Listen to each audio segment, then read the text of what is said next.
昨早起呢，伫咧艋舺灵山寺外口有几落人伫遐摆摊，讲这民众若准摕双证件，就听好领1000块现金去因真济家友去领。虽然业者是解说讲是伫咧做公益，毋过去防检举了后，目前有3个人去提告，警方也当咧查，看敢是有违法的行为。丁仔口外口就是真侪人现场当咧摆摊啊，收集家友的告知。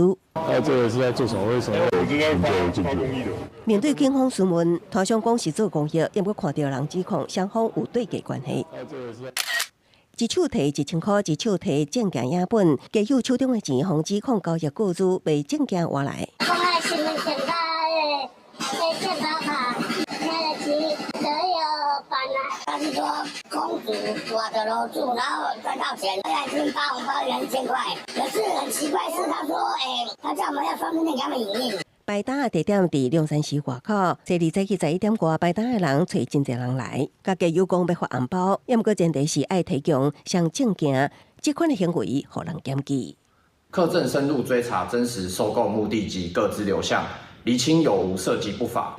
甲以早比有中人买小飞机合法滥查告知，定日马街病院告知外泄案，嫌犯也向海客集团买病犯告知转卖不法集团获利，因为告知是偷摕来，免靠涉犯告知法。这摆警方已经接到3个人提告，会继续赔钱，敢是涉及不法。依照个资法规定其实买卖个资只要经过当事人同意，这都是没有违法的。